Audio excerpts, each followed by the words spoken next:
So welcome to Meet the Candidate 2022. We're recording here at Dry Fly Distillery, and my guest for this session is Eric Dooyema, who is a candidate for Spokane County District Court, Position 3. So welcome, Eric. Thank you. Thank you for having me here. Thank you for joining us downtown here. We're trying to get these out in the community, so this morning we're dealing with a little bit of noise as they're doing some repairs, but hoping that works out. I've never been in this building before. It's quite impressive. It is. It's pretty cool with what they've got going here.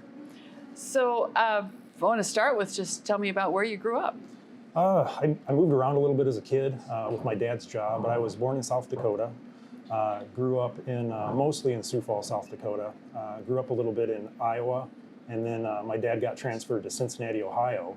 So I lived there for a little while, but ended up back in South Dakota. That's where I ended up graduating from high school and going to college, and eventually went to law school at the University of South Dakota. Okay, so what brought you out this direction? I used to tell people, well, the short story is a job for my wife. So I used to tell people we quit 2 good jobs for 1 good job and kind of headed out to Spokane. And that was, 13 or 14 years ago now, so we've been here quite a while. But my wife was a flight nurse for MedStar. That's what got us here. And then MedStar no longer exists, but it turned into Life Flight, and she was a flight nurse there for quite a while. Right. So yeah, we kind of moved here sight unseen. It's kind of a long story, and I know this interview is short, so I'll keep it at that. But well, that's a good reason to move. It was yeah. So back in South Dakota, did you have a first job during high school where you were? Yeah, I guess I won't count paper routes. I don't think that really counts. But, no, it counts. There's a lot of that. Like in junior high, I had a paper route. Yeah. And then I worked in high school. I worked a couple jobs. I worked as a ski and snowboard instructor. We had a little tiny ski area outside of town. And then in the summer, I guess the summer between my junior and senior year of high school, I worked as a lifeguard at a water park.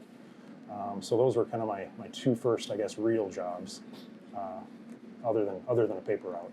Yeah, my daughter who grew up here now lives in North Dakota. I've seen what ski hills look like in the Dakotas. It's there's very different. There's the west side of the state where there, the Black Hills, and there's a couple, bigger ski areas out there. But Sioux Falls, if you're not familiar, is the southeastern corner of the state. It's very, very flat. So 1 chairlift, about 200 vertical feet, but always icy. Yeah. But, so yeah, I grew up skiing on that little hill. It must be nicer out here then. That probably answers one of your question about what you enjoy for recreation. Yeah, I've had a season pass at the ski area here ever since we moved out, and I don't get out as much as I'd like to anymore, but I still try to get out a few times a year. Yeah. So what other kind of maybe travel experiences have you had that help you bring new ideas back to the community? Yeah, again, long story, but one of the things I used to do prior to going to law school is I raced motorcycles for a living for about 6 years. Wow. And that took me all over the country. I was traveling, 6 or 8 months a year racing. So spending the night in my rig and spending the night at rest areas and at racetracks and meeting all kinds of different people from different parts of the country. And so that was kind of my traveling job. Traveling around. I haven't really traveled too much outside of the country, just recreationally, but have traveled most of the United States when I was racing, just kind of chasing purse money around, trying to make a living. Anything that struck you as an interesting observation about the differences between areas as you travel? Food. I think that was kind of the striking thing for me is. Even very similar restaurants, because I would try to go to places that I thought would be familiar, and it was just food is very, very different just in different parts of the country. And so I think that's why McDonald's has been so successful, because it's very consistent. You can go to a McDonald's anywhere, and I think that was kind of their plan. But that's true. You can go to a McDonald's overseas, and it can be and it's pretty the same. consistent too. So So what inspired you to run for office? I think so. I can just continue serving the court. I'm the district court commissioner right now. I was appointed in 2018, so I've had that position now for a little over 4 years. And so I've kind of looked at that job as being a judge in training for the last 4 years. The district court judges, I guess, hired me to be their commissioner back in June of 2018, and I've always kind of treated me like one of them. Commissioners are treated differently in different jurisdictions and in different courts, but in my court, I've always just felt like I was one of the judges. I don't quite have the same responsibilities as they do, as far as the behind the scenes things with personnel and hiring and firing and all that, that's kind of left up to the judges and the court administrator. But for the most part, I consider myself kind of a floating judge. The judges have their own assignments, and I'm the one that kind of fill in all the gaps. I think there's a lot of people don't understand what a court commissioner does. If you could maybe briefly. Yeah, so I guess briefly, the number of judges is set by statute in all the jurisdictions in the state of Washington. Okay. So here in district court, 8 judges. Superior Court has 12 judges. But a lot of jurisdictions have more work than they have judges. And so by state law, the judges can appoint commissioners to kind of help them. Okay. And so, for example, the Superior Court in Spokane County has 8 full-time commissioners, including plus the 12 judges. So there's 20 judicial officers. Our district court has 8 judges and then the 1 commissioner. And the commissioner position has always kind of been kind of temporary, but it keeps getting extended. And so I'm not sure if there's going to be a commissioner position next year. So that's part of the algebra that's gone into running for one of the open spots this year. And Judge Wilson had asked that I run to replace her since she's retiring this year. Okay. Well, that brings us to that last wrap up of the question for you to answer. Why should people vote for Eric Dooyema for Spokane County District Court Position 3? I think the easiest answer to that question is I've kind of steered my legal career to get to this point. I opened my own practice specifically so that I could get as kind of varied legal experience as I could. I've handled all different kinds of cases as an attorney. In the criminal realm, everything from traffic infractions to murder cases. I've done a lot of civil litigation, a lot of different types of things. And then I shut my practice down when I was first appointed commissioner here. But prior to that, Pend County had hired me in 2014 to be their conflict judge. And so I think, I guess the way I could put it is you don't need to take my word for it, but I can tell you that the judges of Eastern Washington call me when they need coverage.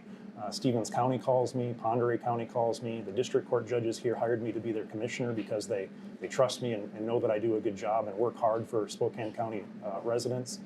The Superior Court judges, I cover over there still a little bit once in a while, maybe a couple times a month. I cover dockets in Superior Court as well.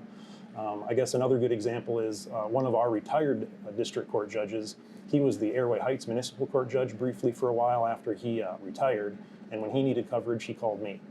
So I think that the best endorsement I can give you is that the judges in Spokane County trust me to do the job that I'm asking the voters to trust me to do. All right. It's a good wrap up, and thank you for joining me this morning, Eric. Thank you so much.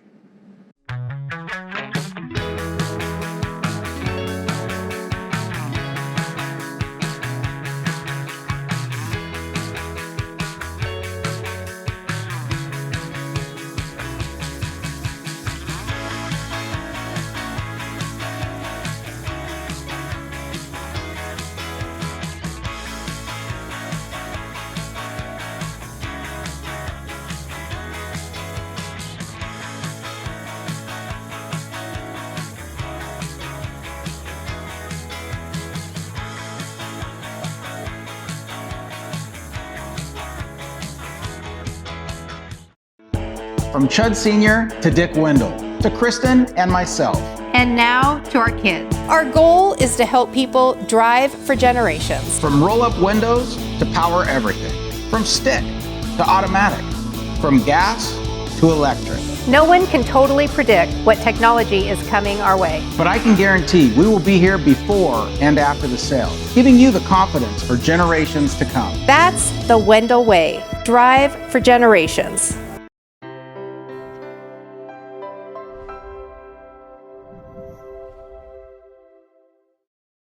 Hey voters, join me, Kirk Cameron, on Saturday, September 24th with We Believe, We Vote at the Spokane Convention Center for a night of celebrating biblical citizenship. Join We Believe We Vote for our annual fundraiser on Saturday, September 24th, 2022 with Kirk Cameron. For tickets and event information, please visit WeBelieveWeVote.com. That's WeBelieveWeVote.com. We'll see you there. Weather in the inland Northwest can wear you down. And if your gutters are in poor condition or you do not have gutters, you could suffer damage that could cost a fortune to fix. Rainman Seamless Rain Gutters has almost 30 years of professional experience in serving the Inland Northwest region and strives to ensure customer service that is second to none from the time you call to the end of the project.